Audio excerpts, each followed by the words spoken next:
السلام عليكم ورحمة الله وبركاته. وانا السلام أصحاب تالكم كحران ملك السجود سلامك بعد مقالك نحن كسب سنين قصة runtii cibra qaadasho mudan intaan qisadan guda gelin hadaad ku cusub tahay channelka subscribe bad saaraysa haddii hore noola joogto muuqaalka leed bad saaraysa imikana ku soo dhawaada daawasho habboon.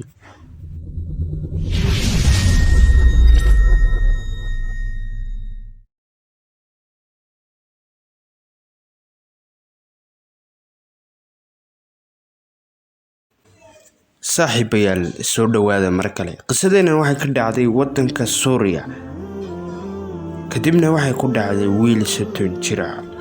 wiilkan wuxuu ka soo jeeday Suuriyaanka ee wadankooda ku dhaxnoo wuxuu ka soo jeeday qoys danyar ah. waxbarashana wuxuu ka tegay markii uu dugsiga sare ka baxay. wiilkii shaqooyinka hoos u ka shaqayn jiray iska xamaalan jiray. kadib waxa dhacday muddo markii laga soo wareeday 2 guud ka hor ayuu wiilkii yaraa u guursaday. waxaan uu guursaday gabadh macallimada ah. gabadhaas waxay ka dhigi jirtay dugsiyada Suuriyaanka ah ayay dhigi jirtay. marka dabcan gabadh dhanka akhlaaqda wacan ayay ahayd sida soo sheegnayna macallimada ah.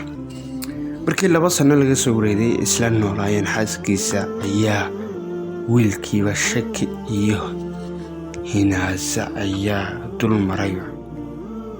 haddana gabadhiisa xaaskiisa uu ka shakiyay ma ahayn gabadh qurux la sheegan leh, mana ahayn gabadh inta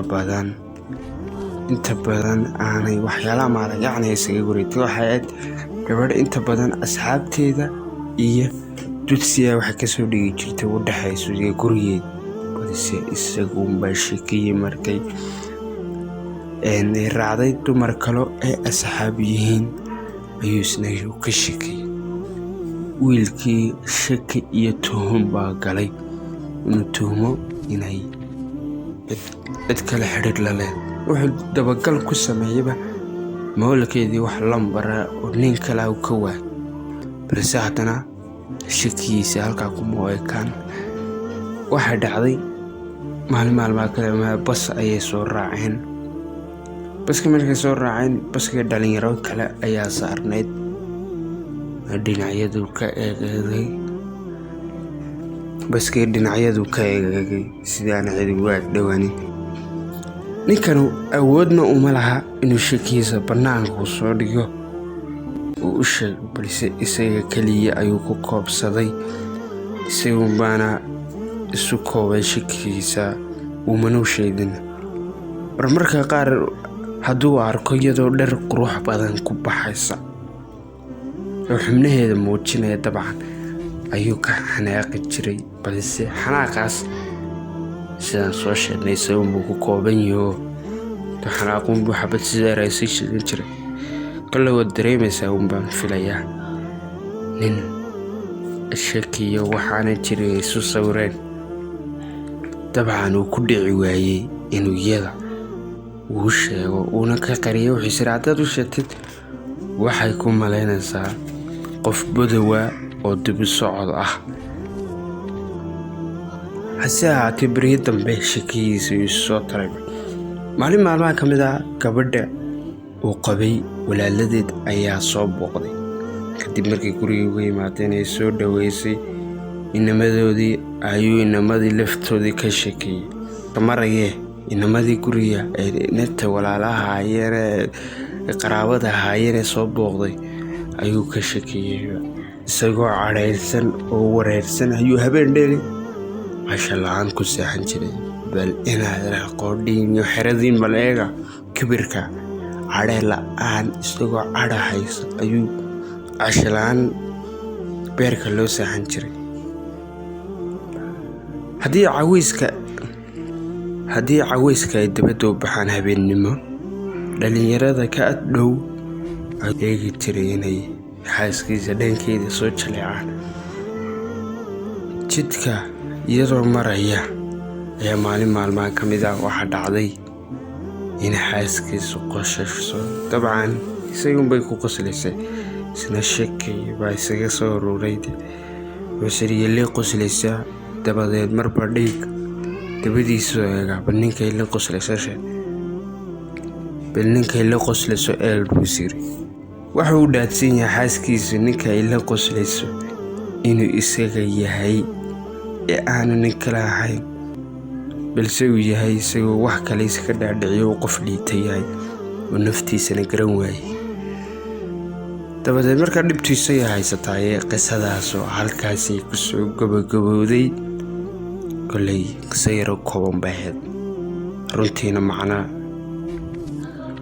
xambaarsan qisadan halkaasay ku soo gabagabeynay dabadeed ninkaas iyo inanta waxaa dhex qabsaday inantii wuxuu ka dhigayba hanti uu leeyahay inantii buu ilaaliyay xorriyad muusin sidii hanti uu leeyahay ula dhaqmayba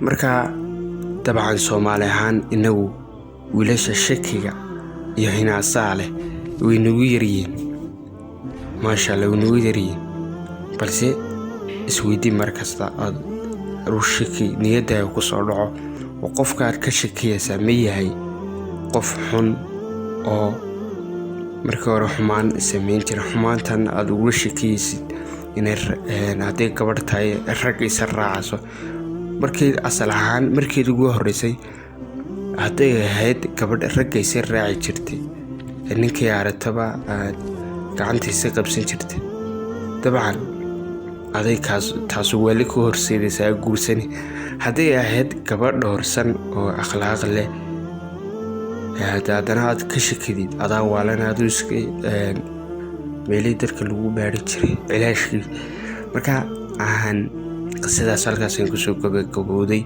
taasi taliyo tusaalaana fikirkayga ahayd balse bal aduu fikirkaaga ka dhiibo komitida nagu reeb waxaad ka faa'iiday qisadan haddaad muuqaalka ku cusubto subscribe baad saaraysaa haddii hore noola joogtayna like baad saaraysaa muuqaalka ka ilaawina leed hore wadaysa muuqaalka inuu dad badan gaadho ee dad badan ka faa'iidaystaan kaliya inuu ku koobnaan muuqaalku leega la saaro haddii hore noola joogtayna subscribe baad saaraysaa inta muuqaalka xida isugu imanno hadduu Ilaahay ka dhigo amaana Allah inaga tagaya wassalaamu calaykum waraxmatullaahi wabarakaatuh